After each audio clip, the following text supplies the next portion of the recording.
Cuixac monica ni monanzi.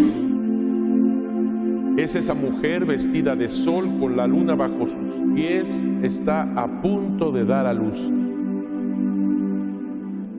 Cuixac monehuatl ni mopacayelis. Gracias al Nican Mopogo nosotros tenemos puntualmente qué fue lo que pasó y esta trascendencia de mensaje. Gran acontecimiento guadalupano.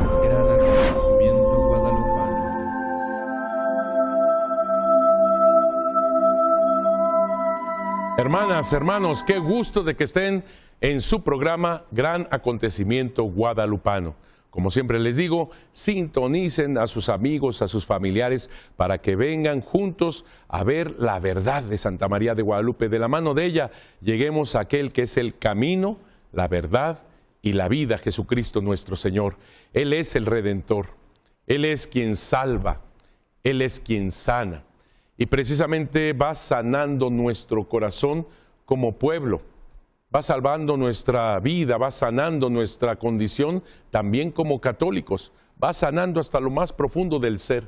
Y precisamente estamos en ese momento de contexto de cómo es el obispo la clave, el eje del acontecimiento guadalupano. Así es el obispo quien en esa carta que le mandó al rey, donde le dice, si Dios no provee con remedio de su mano está la tierra en punto de perderse.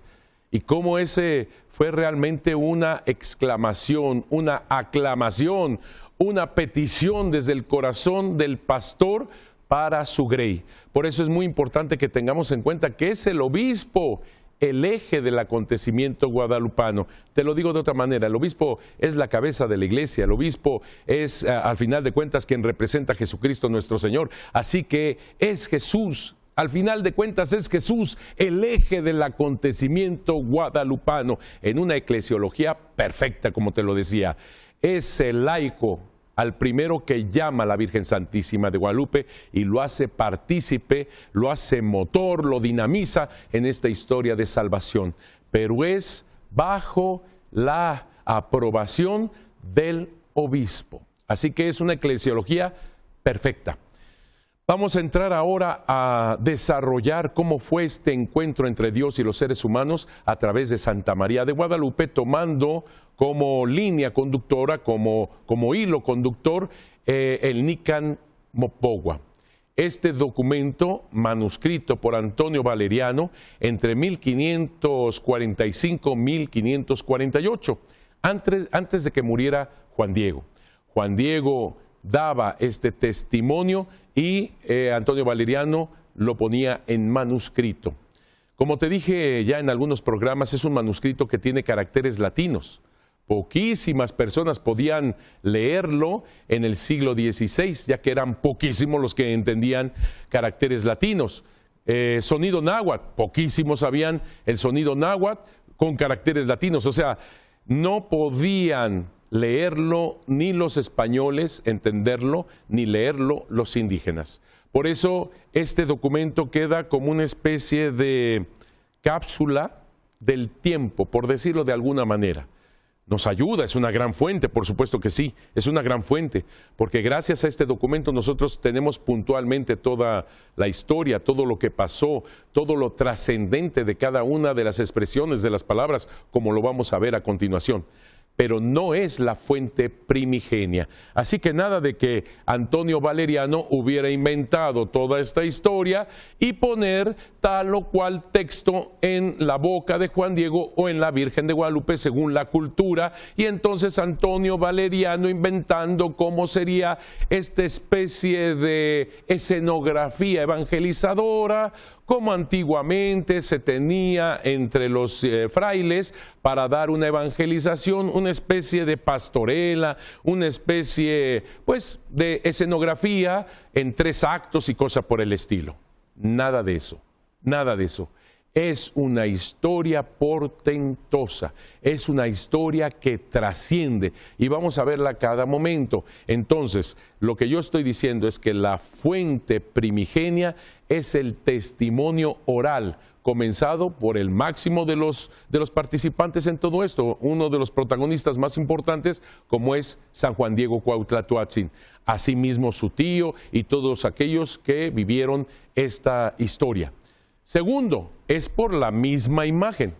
La imagen es un códice, que vamos a verlo en su momento, para ver exactamente lo que nos dice la imagen y también nos transmite, haz de cuenta que es una síntesis del Nican Mopohua, es una síntesis de lo que pasó puesto en la imagen de Nuestra Señora de Guadalupe que los indígenas podían entender. También los españoles entendían, por supuesto, la imagen. Es una Inmaculada Concepción, obviamente desde el punto de vista europeo. Es una Inmaculada Concepción, es la Madre de Dios, viene entre nubes, es algo que viene del cielo, etc. Entendían ellos, por ejemplo, su posición de oración, la entendían, simplemente sus manitas juntas es oración para los españoles.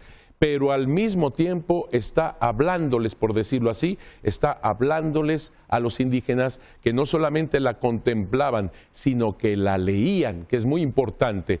Quiero hacer notar una cosa, mijos, y me parece muy importante. Hay personas que ven muchas cosas en la imagen de la Virgen de Guadalupe, dragones, Adán y Eva, bebés, un montón de cosas que tratan ahora, y me parece que ahí por ese camino yo no voy, definitivamente. Andar especulando que si la sombrita, que si esto, porque eso me parece denigrante para la imagen. No falta aquellos que se burlen de esto y comienzan a ver cocodrilos y empiezan a ver otro tipo de tonterías que no vienen al caso y solamente es pura producción de la mente con respecto a las sombras, luces y demás que se ven en la Virgen de Guadalupe. A mí me parece que eso no es digno para la Virgen de Guadalupe, es estarse pitorreando, burlando de la imagen, y así lo toman algunos, porque evidentemente se da pie a esto cuando comienzas con un montón de especulaciones sin ninguna prueba. Solamente son especulaciones y nada más. Yo lo entiendo que hay algunas personas que lo hacen con buena voluntad, con buen corazón, y están viendo toda una serie de cosas, pero que no se pueden comprobar. Ese es el punto. No se pueden comprobar. Lo que nosotros vamos a ver, tenemos que verlo en una perfecta inculturación. ¿Y cómo poderlo hacer? Tenemos que tener estudios sobre la mentalidad indígena, especialmente tolteca, lo que ellos entendían, conceptos profundos. Tenemos que tener ese conocimiento. Pero también tenemos que tener conocimiento de los códices. Es decir, si algo se puede comparar como ellos dibujaban en sus códices para tratar de manifestar tal o cual concepto. Entonces son dos cosas muy importantes que debemos de tomar en cuenta. Lo que es realmente lo profundo de la concepción indígena, y esto leyendo precisamente lo que son los conceptos indígenas, como también la comparación con los códices, porque si no, nos podemos perder. Vamos a llegar en el momento en el cual veamos el códice, lo que realmente quiere decir. Otra cosa, y tampoco me meto en ello, y que quede claro, son las cuestiones más de tipo espiritual o religiosa. Es decir, hay personas que me dicen que para ellos vieron que movió los ojos o que se hizo de un lado o de otro. Ellos lo observaron a nivel personal, religioso, espiritual, vamos a llamarle. Punto. Ahí yo no me meto porque también ellos no tienen mayor problema de que se compruebe o no se compruebe. A mí me hizo este milagro, la Virgen de Guadalupe puede hacer lo que quiera, por supuesto, pero ahí no nos metemos tampoco. ¿Por qué? Pues porque tampoco podemos comprobarlo. Oiga, Padre, eso de que se iluminó su vientre en el momento en que se hacía una manifestación, una peregrinación a favor de la vida, y que en ese momento se iluminó su vientre como señal, y pasó esto en muchas fotografías vía internet. Ahí, mijos, también igual, ¿cómo poder comprobarlo? ¿Cómo saber si no fue un reflejo? Oiga, Padre, pero a usted le falta la fe. No, simplemente queremos entender que sí está transmitiendo la Virgen. A mí me basta que la veo con esta cinta oscura arriba del vientre. Con eso me está diciendo que es una mujer encinta, que es madre de Dios. Ella también lo dice de viva voz: soy la madre del verdaderísimo Dios por quien se vive. Para mí me basta, pero no quiero ir en contra pues de estos sentimientos religiosos, piadosos, espirituales. No me meto en eso, simplemente no, estoy diciendo no me meto en eso, porque no se puede comprobar. De hecho, yo en alguna ocasión hice un cierto experimento tomando una fotografía desde el presbiterio y lógicamente la luz que se encontraba hasta lo alto de la basílica daba a uno de los candelabros y lanzaba esa luz a donde está el vidrio de la Virgen de Guadalupe. Yo tomé varias fotos y está ahí iluminada. Es que no es igual, bueno, podemos ahí discutir y entrar en una situación en donde no vamos a acabar nunca con una buena conclusión. Esa es mi posición. Es decir, ahí no podemos comprobarlo, pero eso no quita que para ti eso es verdad y para ti a nivel espiritual religioso la Virgen hizo alguna manifestación de este tipo, adelante, yo no tengo ningún problema. Es decir, eso es lo que tú sientes, vives y es tu espiritualidad, tu religiosidad, que sea constructivo todo eso, bendito sea Dios. A mí me parece muy bien. Pero no vamos a tomar tanto el programa en este sentido porque son cosas que no podemos comprobar. Y como te digo, a alguien que vive espiritualmente bien esto, pues tampoco le interesa que se compruebe o no se compruebe. Como a mí me pasa también. Muchos milagros me ha hecho ella y no necesito convencerte o a alguien que realmente me los hizo ella. Yo estoy convencido que ella me ha hecho grandes milagros, maravillosos milagros, pero no necesito ni la opinión ni convencer a nadie, por supuesto que no. En este caso vamos a ir por el camino, sin quitar lo otro, vamos a ir por el camino de poder comparar con los códices indígenas y con la mentalidad y los conceptos indígenas. Por eso es muy importante la imagen de Nuestra Señora de Guadalupe como fuente, te estoy diciendo, de este momento tan importante de su aparición. Y lo voy a decir mejor, de Dios, el encuentro de Dios a través de Santa María de Guadalupe. Finalmente tomaremos en cuenta como parte de esta fuente primigenia, los signos de los tiempos, que algo ya hemos hablado, esos terremotos, ese cometa, ese eclipse que se da exactamente. Y lo digo porque también con Jesucristo nuestro Señor, en el momento de su cruz, en el momento de su muerte, hay estos signos también, terremotos, eclipse, todo esto también se da. Se llama, o así lo nombramos, signos de los tiempos. El mismo signo del obispo Fray Juan de Zumárraga cuando dice, si Dios no provee con remedio de su mano, está la tierra en punto de perderse. Es un signo de los tiempos también que sea en ese momento perfectamente adecuado, inculturado, cuando interviene la voz del obispo a favor de su pueblo. Así que todo eso nos lleva a una centralidad de este gran acontecimiento guadalupano en dos puntos importantísimos. Uno es la encarnación del Verbo, me queda clarísimo. Dios se encuentra en su inmaculado vientre. Ella es una mujer de adviento, es una mujer de espera. Y me queda claro también cuando son los días del 9 al 12 de diciembre que litúrgicamente es el tiempo de este adviento, de esta espera. Ella es la mujer de esperanza, por lo tanto también es la mujer eucarística, como lo hemos dicho anteriormente, lleva a Jesucristo, Eucaristía en su inmaculado vientre, y todavía más si entendemos la gran fiesta de Panquetzalistli. Ay, Padre, ya se me había olvidado la famosa fiesta de Panquetzalistli, que vamos a ver la centralidad de esto en la inculturación. Quiero aclarar, ella no está resucitando la fiesta de Panquetzalistli, no está tomándola para llevarla, la fiesta de Panquetzalistli, exaltarla. No. Ella está tomando el tiempo, la motivación profunda espiritual del indígena que se celebraba en esa fiesta de Panquetzalistli. Ella va hasta el fondo del corazón, está tomando lo bueno y verdadero que los indígenas expresaban en la fiesta de Panquetzalistli, pero para entender la inculturación necesitamos saber qué es la fiesta de Panquetzalistli. Así que no te puedes perder los programas, no te lo voy a decir ahorita, no te puedes perder los programas importantísimos para saber la clave, para mí, la llave de toda la inculturación que hace la Virgen de Guadalupe. Así que tenemos documentos que te los estoy mostrando, sobre todo cuando Juan Diego se le nombra su nombre indígena Cuauhtlatoatzin, porque no fue una cosa que nada más porque se nos ocurrió. Ahí tienes al gran sabio Carlos de Sigüenza y Góngora, quien escribe Piedad heroica de Fernando Cortés, y ahí habla diciendo que le mandó la Santísima Virgen al dichoso indio Juan Diego, y pone él entre paréntesis, cuyo nombre antes de bautizarse fue Cuauhtlatoatzin. Ahí tenemos la referencia histórica del nombre Cuauhtlatoatzin de Juan Diego.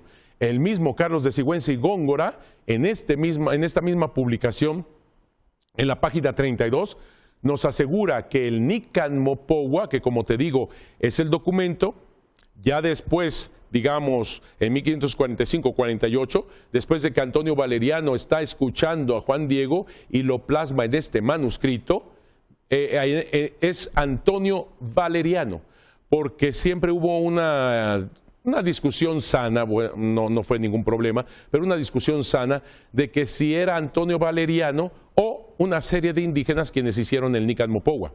Y yo lo entiendo porque es tan perfecto este encuentro de la Virgen de Guadalupe y San Juan Diego, estas frases que vamos a estar observando y vamos a estar tratando de entender todo lo que entra en juego de toda una evangelización, que lógicamente dicen, para un solo cerebro es demasiado perfecto.